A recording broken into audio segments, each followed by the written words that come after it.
this is it. This is what I'm going to do. I'm going to save, I'm going to save, I'm going to save, I'm going to invest, and I'm going to retire early.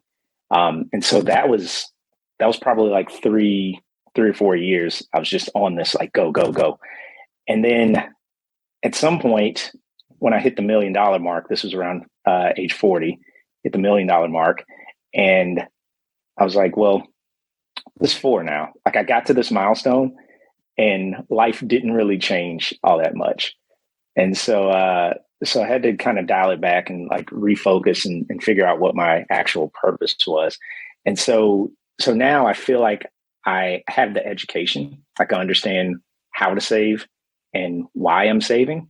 And that end goal is become a lot less important, I guess, now. Welcome, millionaires and future millionaires.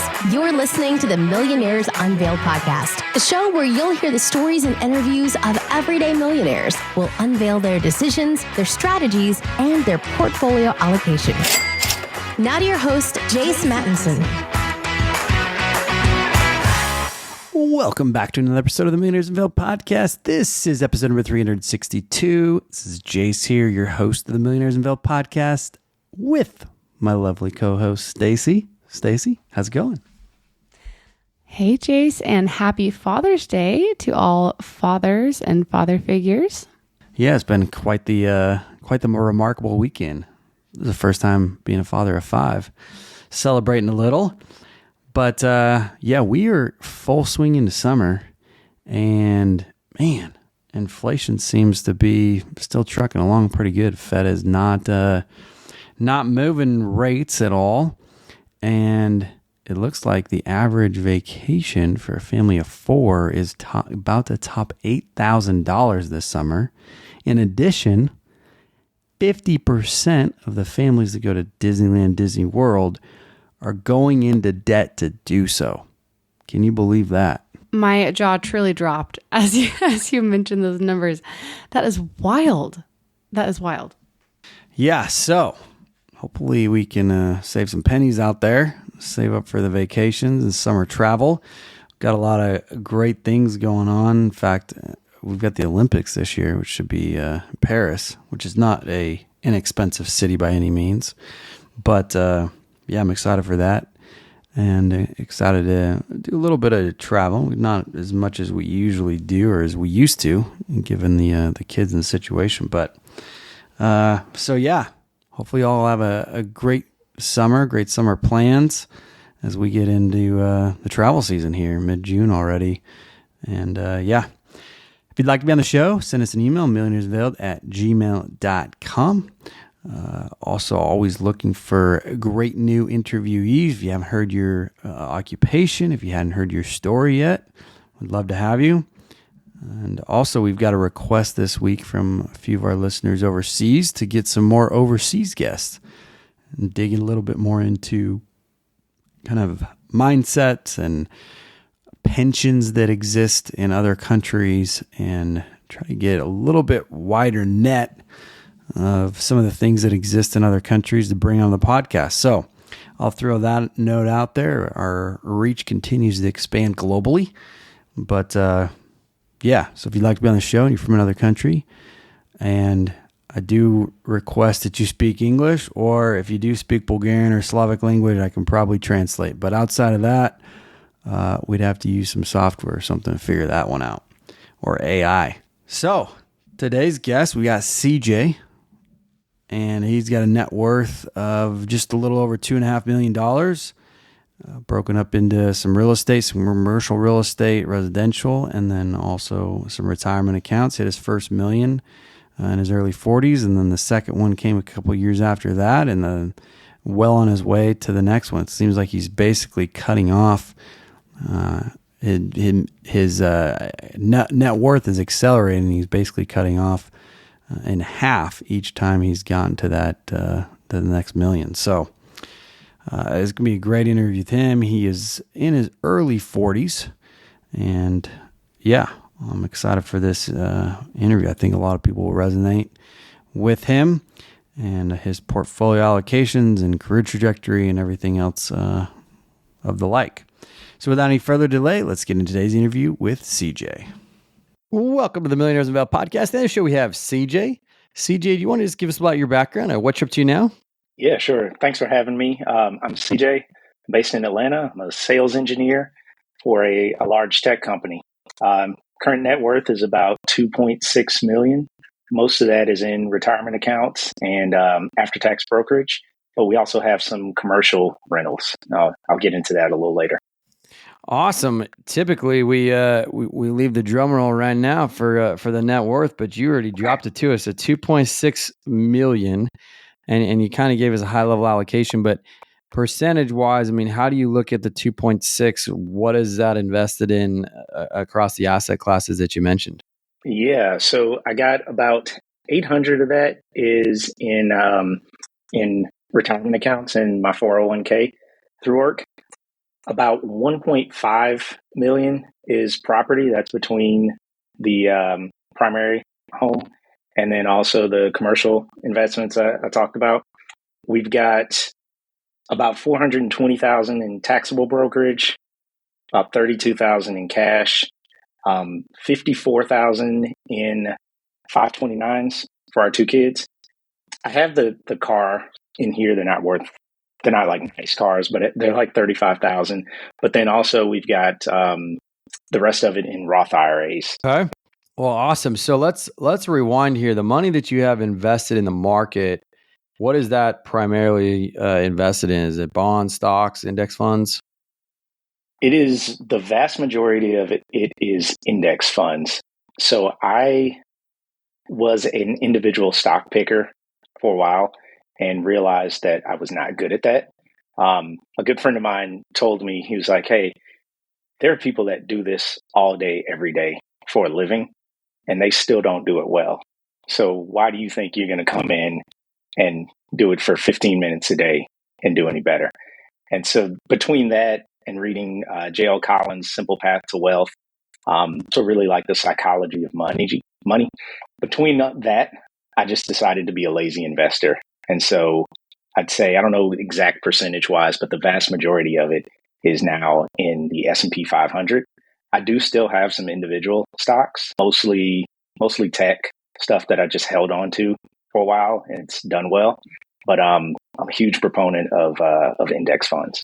When did you make that first investment? Was this right after college and into your first working, your first job, or when did that first one come? The first one was probably a couple of years out of college in my first job. When I graduated from college, I started basically with zero. Didn't really have much debt. I had maybe a couple of $1,000s in credit card debt. So I guess, hearing some of the stories, that's probably a good thing, like relatively speaking. But my first goal was to pay that off. I've always been debt averse. So my first goal was to pay that off. After that, I probably bought like a share or two of individual stocks just to kind of get the ball rolling. I think Starbucks was maybe the first stock that I bought. And then going from there, I then started to put like a little bit of money aside every month and kind of pick up one or two shares here and there. So what led you to make some of those first investments? Was it, a seminar? Or was it reading online? Was it something at work that triggered it? Or you graduated from college and a couple years later, I mean, why a couple years? Why not right out of college? Well, what led to kind of making that first one? So I don't know if you or the listeners are familiar with the Pursuit of Happiness, Will Smith movie. When in that movie, he basically looks at people or sees people that are successful, and he's just like, hey, what do you do? How did you get that? Right. So when I started out of college, like I said, didn't really have much, but I worked at a big like Fortune 50 company, and I'm talking to some of the folks that have been there for 20, 30 years, and they're telling me about how they're about to retire in so many years, and they've just been putting a little bit of money away for a while. They've been investing in the stock market. And that's what got me interested, because I would see them and I'm like, wow, they've got a nice house. They drive a nice car. Like, I should probably do what they do. And so that's what got me into it. And, I said, I got to start somewhere. So just started putting some money in. You didn't really have direction on what to put it into or where, or just kind of, hey, I got to start putting into this? Not a clue. So I've always been a saver.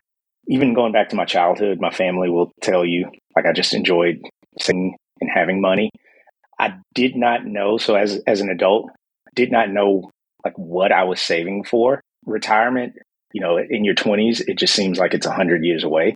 But I just always wanted to make sure I had something. So I would save and save. And I didn't realize it's probably, 10 plus years later, how to save efficiently, meaning like what it meant to invest in the stock market, compounding interest, all of the things that I know today from learning about financial literacy. But back then it was just save for something. Welcome to the Millionaires Unveiled podcast. In this show, we have CJ. CJ, do you want to just give us about your background and what you're up to now? Yeah, sure. Thanks for having me. I'm CJ, based in Atlanta. I'm a sales engineer for a large tech company. Current net worth is about 2.6 million. Most of that is in retirement accounts and after-tax brokerage, but we also have some commercial rentals. I'll get into that a little later. Awesome. Typically, we leave the drum roll right now for the net worth, but you already dropped it to us at 2.6 million, and you kind of gave us a high level allocation. But percentage wise, I mean, how do you look at the 2.6? What is that invested in across the asset classes that you mentioned? Yeah, so I got about 800 of that is in retirement accounts and my 401k through work. About 1.5 million is property. That's between the primary home and then also the commercial investments I talked about. We've got about 420,000 in taxable brokerage, about 32,000 in cash, 54,000 in 529s for our two kids. I have the car in here. They're not like nice cars, but they're like 35,000. But then also we've got the rest of it in Roth IRAs. Okay. Well, awesome. So let's rewind here. The money that you have invested in the market, what is that primarily invested in? Is it bonds, stocks, index funds? It is the vast majority of it. It is index funds. So I was an individual stock picker for a while and realized that I was not good at that. A good friend of mine told me, he was like, hey, there are people that do this all day, every day for a living, and they still don't do it well. So why do you think you're going to come in and do it for 15 minutes a day and do any better? And so between that and reading J.L. Collins' Simple Path to Wealth, so really like the psychology of money, between that, I just decided to be a lazy investor. And so I'd say, I don't know exact percentage wise, but the vast majority of it is now in the S&P 500. I do still have some individual stocks, mostly tech stuff that I just held on to for a while, and it's done well. But I'm a huge proponent of index funds. When did you make that first investment? Was this right after college and into your first working, your first job, or when did that first one come? The first one was probably a couple of years out of college in my first job. When I graduated from college, I started basically with zero. Didn't really have much debt. I had maybe a couple of $1,000s in credit card debt. So I guess, hearing some of the stories, that's probably a good thing, like relatively speaking. But my first goal was to pay that off. I've always been debt averse. So my first goal was to pay that off. After that, I probably bought like a share or two of individual stocks just to kind of get the ball rolling. I think Starbucks was maybe the first stock that I bought. And then going from there, I then started to put like a little bit of money aside every month and kind of pick up one or two shares here and there. So what led you to make some of those first investments? Was it, a seminar? Was it reading online? Was it something at work that triggered it? Or you graduated from college and a couple years later, I mean, why a couple years? Why not right out of college? Well, what led to kind of making that first one? So I don't know if you or the listeners are familiar with The Pursuit of Happiness, the Will Smith movie. When in that movie, he basically looks at people or sees people that are successful, and he's just like, hey, what do you do? How did you get that? Right. So when I started out of college, like I said, didn't really have much, but I worked at a big like Fortune 50 company, and I'm talking to some of the folks that have been there for 20, 30 years, and they're telling me about how they're about to retire in so many years. And they've just been putting a little bit of money away for a while. They've been investing in the stock market. And that's what got me interested, because I would see them and I'm like, wow, they've got a nice house. They drive a nice car. Like, I should probably do what they do. And so that's what got me into it. And, I said, I got to start somewhere. So just started putting some money in. You didn't really have direction on what to put it into or where, or just kind of, hey, I got to start putting into this? Not a clue. So I've always been a saver. Even going back to my childhood, my family will tell you, like, I just enjoyed saving and having money. I did not know. So as an adult, did not know like what I was saving for. Retirement, in your 20s, it just seems like it's 100 years away. But I just always wanted to make sure I had something. So I would save and save. And I didn't realize, it's probably 10 plus years later, how to save efficiently, meaning like what it meant to invest in the stock market, compounding interest, all of the things that I know today from learning about financial literacy. But back then it was just save for something. As you started to save, was there a point where the direction of what you were saving for kind of came into play, or are you still, I guess, at that point of just, hey, I'm just going to continue to save for the future because I saw how important it was with my former coworkers? Yeah, no, it was probably, I don't remember the exact date. Let's call it 10-ish years ago, where I think many people in the personal finance community have this story where they start listening to a podcast and then they start going down the rabbit hole. And that's when I first heard about the concept of FIRE. And I was on a road trip to South Carolina. I do a golf trip with some guys every year. And we play in Myrtle Beach a lot. And so I'm driving from Atlanta, South Carolina, and started listening to, can't remember if it was a podcast or a book, but it was Pat Flynn. And he was talking about how he got laid off from his job as an architect and how he went on to become an entrepreneur and basically like make his own money. And then that kind of led me down the path of some other podcasters in the personal finance community, and listening to them and then learning about the concept of FIRE. I ended up reading the 4-Hour Work Week. And then I was just obsessed. Like, that kind of became my new religion for a while. And I was just like, this is it. This is what I'm going to do. I'm going to save, I'm going to save, I'm going to save, I'm going to invest, and I'm going to retire early. And so that was probably like three or 4 years. I was just on this, like, go, go, go. And then at some point when I hit the $1 million mark, this was around age 40, hit the $1 million mark.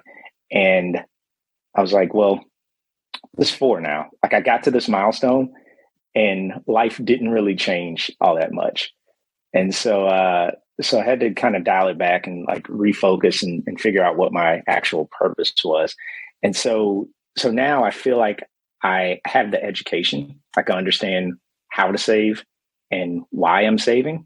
And that end goal is become a lot less important, I guess, now. What's something that works so well that it's basically magic? Air conditioning, noise canceling headphones, meeting free Fridays. What about selling with Shopify? Shopify is the global commerce platform that helps you sell at every stage of your business. From the launch your online shop stage to the first real life store stage, all the way to the did we just hit 1 million orders stage, Shopify is there to help you grow. Whether you're selling shipping supplies or promoting productivity programs, Shopify helps you sell everywhere. From their all-in-one e-commerce platform to their in-person POS system, wherever and whatever you're selling, Shopify's got you covered. Shopify helps you turn browsers into buyers. The internet's best converting checkout up to 36% better compared to other leading commerce platforms. And sell more with less effort thanks to Shopify Magic, your AI-powered all-star. Sign up for a $1 per month trial period at shopify.com/unveiled, all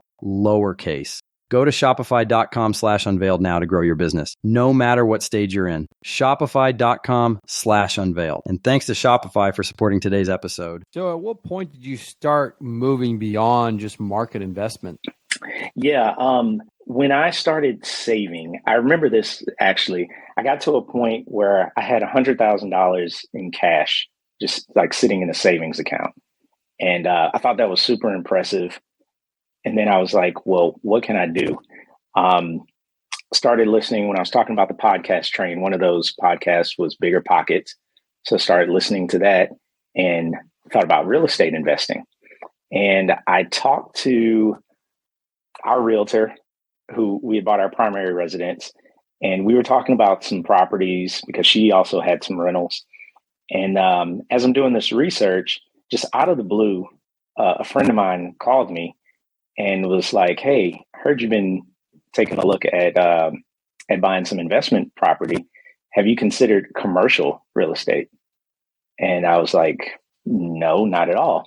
Because in my mind, I'm thinking commercial real estate, skyscrapers, millions and millions of dollars.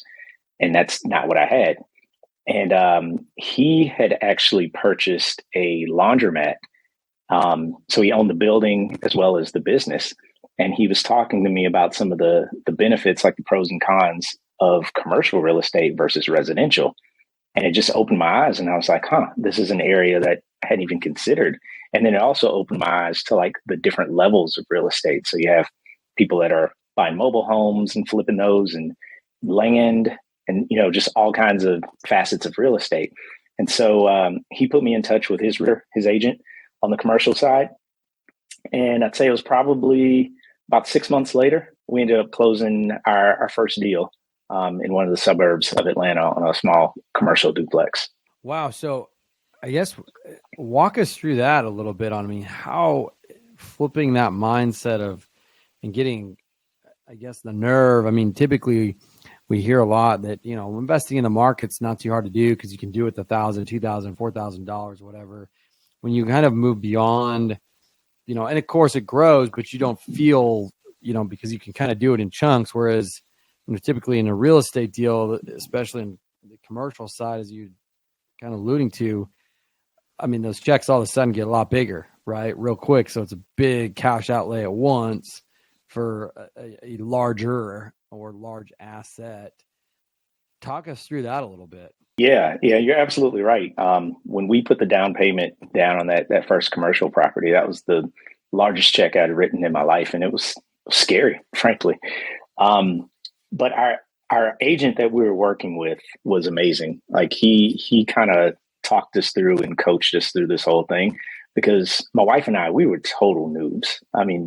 The education that we had, other than, a couple of conversations with the friend of mine, was going online. It was Bigger Pockets. It was YouTube, right? So we did not really know what we were doing. And I still, even today, I'm not going to claim to be an expert. But our agent kind of talked us through what to look for in a deal.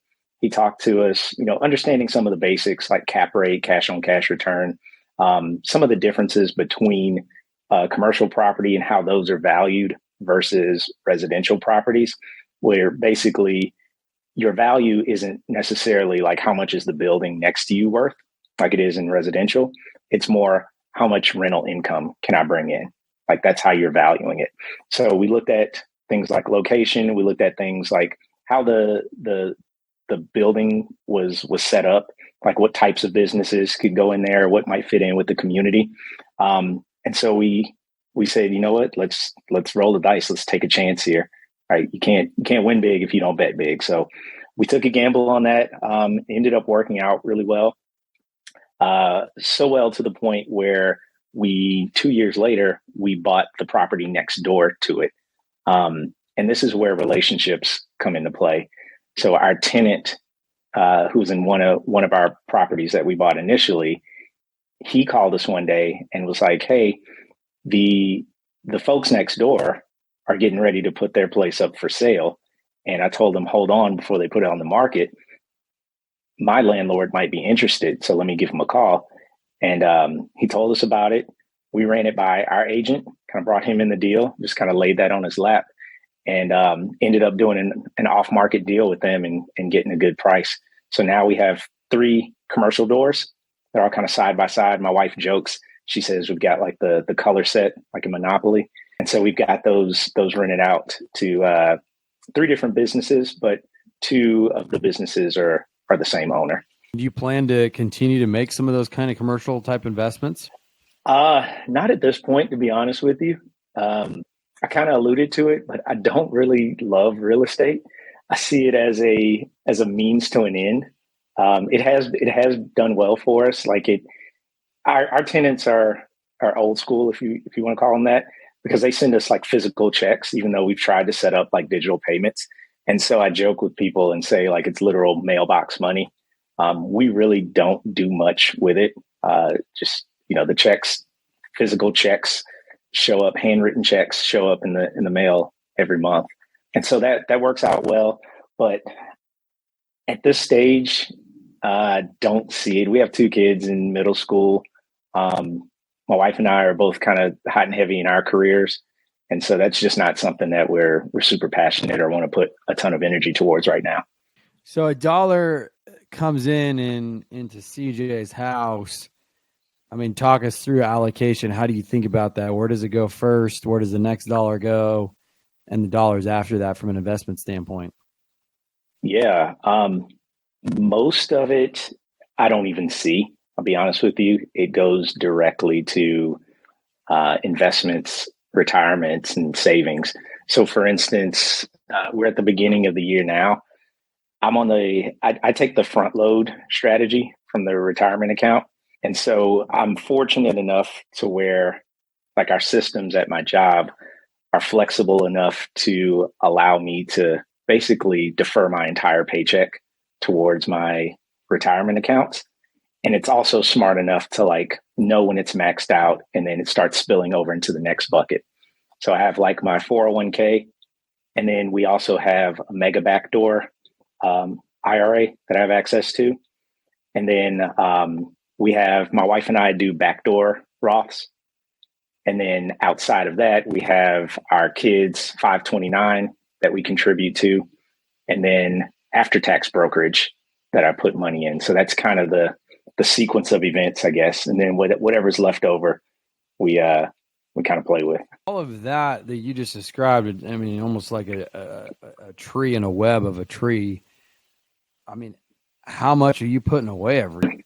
I don't have the exact number in front of me, but between just in retirement accounts, after maxing all of those out, that's about $80,000 between my 401k, my wife's 403b. She works in education. Our backdoor Roths, the mega backdoor Roth IRA that I talked about, and then just some savings into after tax brokerage, and then the 529s for the kids. So I'd say with all of that, it's probably six figures that we put away. Wow. So not eight to 10 grand a month or whatever. Is there a point that you could get to from a net worth standpoint, or just a comfort level where you would ever reduce that at this point? Or you, for this foreseeable and long-term future, hey, I'm going to be putting away six figures into the future forever? I'd say, yeah, we will probably slow that down at some point. Not immediately though. We did 2 years ago, we did this like really large backyard renovation, like six-figure renovation. I think the total price on that price tag on that was like 160, 170, something like that. And I paid some of that in cash up front, and then I took out a home equity loan for about half of it. And having that home equity line of credit, that was just weighing on me, and I wanted to get rid of that as fast as possible. So it took about 14 months, but in that 14-month period, I just threw everything we had at paying that off. And so we paid that off in this past December. And so now that that's off the books, I feel like, well, hey, I've lived through that. And we effectively lived on one income during that time.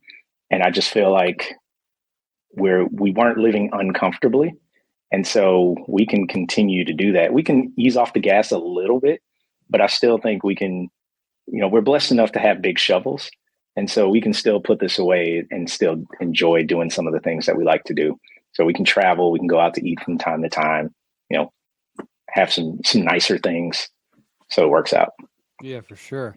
Do you have like a target net worth or a retirement age that you're looking toward? You know what? I did.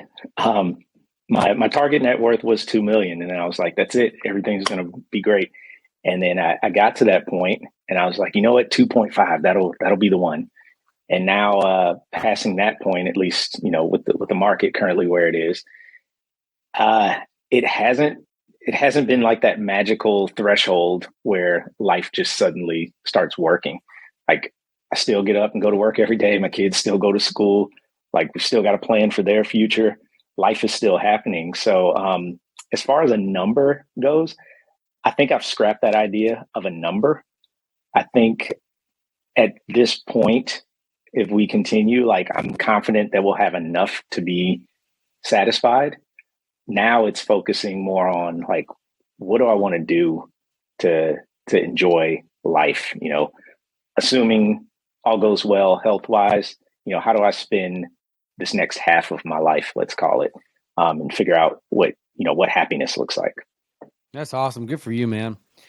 What led to making that large backyard renovation? I mean, that's something that typically, people will do at some point in their life, whether it's move up or reinvest or remodel or whatever. I mean, statistics have shown that's not an uncommon thing.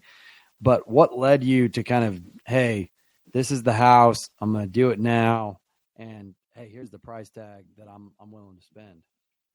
Yeah, good question. We bought our house.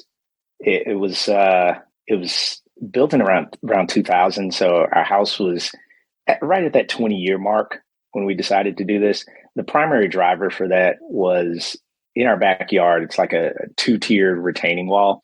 It was made of these old railroad ties, and those were starting to rot out. And at first, it was like a cosmetic thing, like we don't like the way it looks, but it's going to be super expensive because we had gotten it priced out to have it replaced. And then it got to the point where it became like a safety hazard. Like the kids would go out there and like piece of it would fall down. We're like, all right, we gotta fix this now. So we got some estimates and ended up working with a guy who was a friend of a neighbor, and we were like, all right, we want to get the wall done. Like that was it. And so they gave us a price on that. And then my wife's like, oh, well, we should get this patio part redone as well. We're like, all right, well, let's just get it priced out. We'll see what happens. And then we're like, well, what are we going to do with this area up here? We should do something with that. And like, all right. So it just kind of keeps going. We're like, we'll price it out and then we'll shave back. But of course that went where we priced it out and we're just like, oh, we love it. We got to keep everything. And so the part for me that I enjoyed was I got a putting green installed because I'm kind of a golf fanatic. So I got a putting green installed. And then we also laid down turf in the yard because we had problems with the grass growing. So we were just like, you know what, let's just lay down turf. And so we decided to just, if we're going to do it, let's do it the way we want it and have it done. The other option was to put the house on the market and move and just buy a new house, like without these problems. This was kind of just post COVID. So the market was just crazy. It was nuts. Like our home value had shot up probably 30% in a matter of months.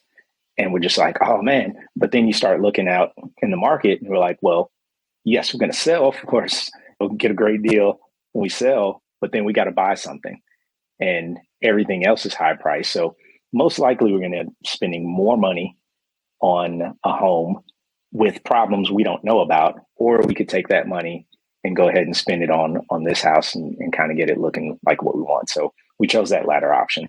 Awesome, man. Well, good for you. That sounds like a pretty sweet backyard and turf and golf green. I mean, dang, that's probably enjoy that a lot. Yeah, man. It like the kids have plenty of room. They go out there and play. I go out there. My wife's got her little sitting area, so it's working out. She got a garden installed as well, so it's working out. Nice. Well, we know we don't have to ask you what the most expensive car is because you kind of disclosed the car stuff, but we know that you got a nice home upgrade, nice yard upgrade. Probably put you on what's that show, like Backyards of America or something? I bet it probably qualifies to go on that, right? It might be. Sounds pretty sweet to me. Well, let's wrap up with some rapid fire questions. What's the most expensive pair of shoes that you purchased? That would probably be a pair of Jordans. They're like $225. Nice. Collectors, or you wear them? No, I wear them. I'm not a collector. They were ones that I had when I was, I think, like a freshman in college.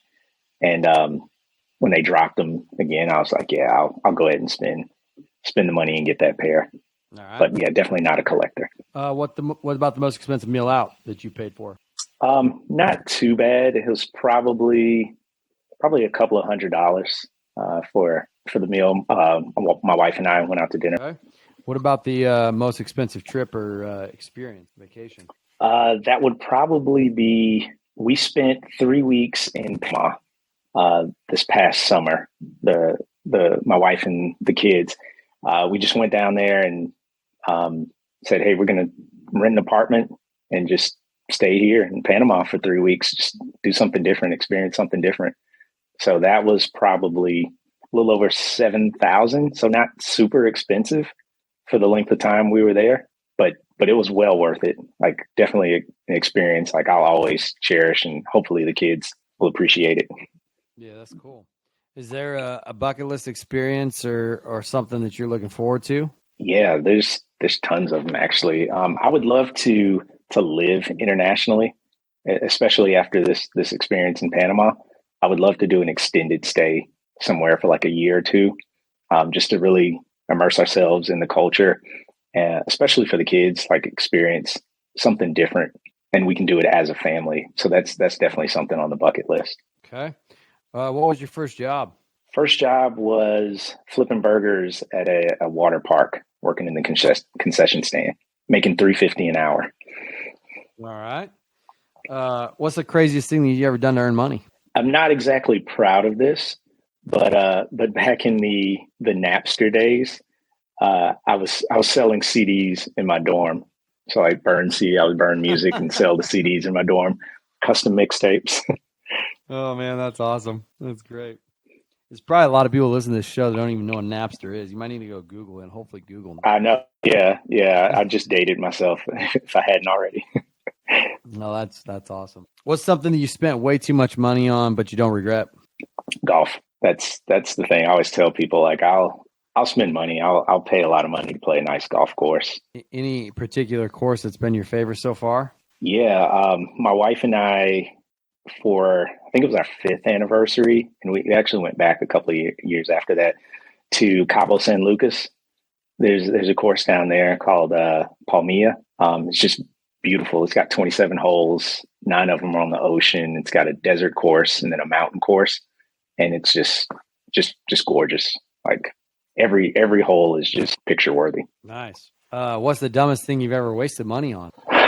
Ooh, I don't know if I'd consider this wasting money, and this is there's probably lots of answers to this. But when I opened my first Roth IRA, I thought I was doing something great, and I was like, yeah, and I'm putting money. It was probably 3 or 4 years. I'm just putting money in this thing, and I'm like, man, it's not really growing. I don't see anything happening here. And finally went to go see I call him an advisor. I don't think he was really an advisor. He was probably just trying to sell me stuff. But I was like, hey, what's going on? I don't really see any growth here. And he's like, yeah, you haven't actually invested it in anything. So all these, for like 3 or 4 years, the money's just going in and just sitting there. So, that I don't know that that's spending money, but that was definitely kind of a dumb money move. Oh man. Gosh. I can only imagine. What financial habit has changed the most since you become a millionaire? A habit. I don't know that this is a habit necessarily, but I would say mindset. If I can rephrase the question a little bit, I was of the belief that more is better, and I'm switching that and rethinking that whole thing. I'm finding a lot more happiness in the simple things and the things that don't really cost a lot of money that I used to think I needed. So I used to think I needed a huge house, and I used to think I needed, like the finest things. Like that was my goal. That's what I was trying to do. And now I'm realizing like those things don't necessarily make me happy. And I'm starting to do a better job of identifying what some of those things are now. Awesome. What's a key lesson you learned from childhood? I'd probably say self-sufficiency. And this was taught by my mom. She would, I don't know if she did this on purpose or not, but like I would ask her a question and she'd be like, well, go look it up. I'm like, all right. Asking another question, go look it up. I'm like, all right. So just doing that, I learned to like figure things out on my own and kind of be independent. And I think that's been a pro and a con in some ways. Like definitely on the pro side, I can, you can drop me anywhere and I'll figure it out. Put me in any situation, I'll figure it out. Then on the I guess the negative side of that is sometimes it's tough, and I'm learning to do this better, to let people help me, right? And I recognize that I can actually grow and be better when I work in community. So like the commercial property thing, for example, like talking to a friend, that's who let me know that, hey, here's something else that you had no idea about. Or the Roth IRA example, like I think I'm doing something great, and somebody's like, hey, you're missing this key piece right here. So yeah.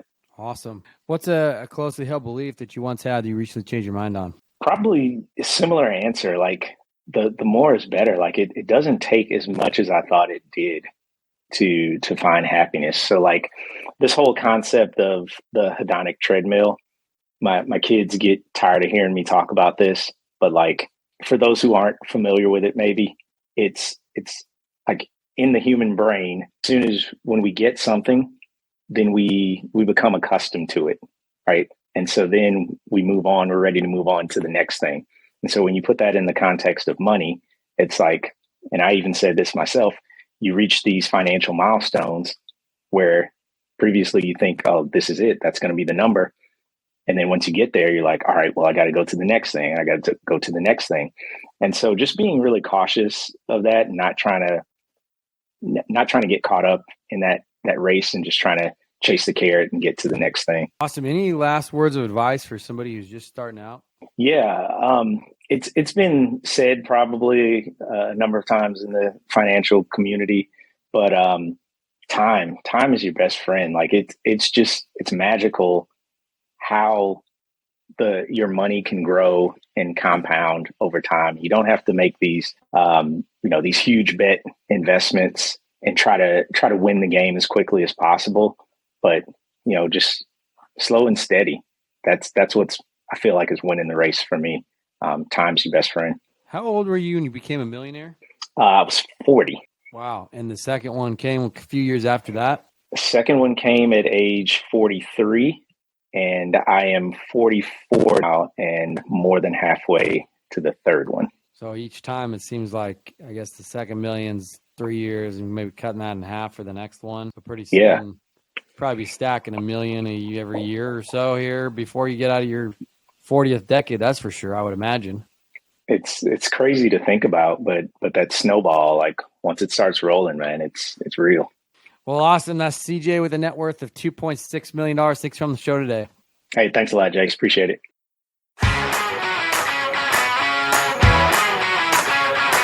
Thanks for listening to the Millionaires Unveiled podcast with Jace Mattinson. For more stories, investment opportunities, and information, check out our website, millionairesunveiled.com. See you next time when you'll hear from another everyday millionaire.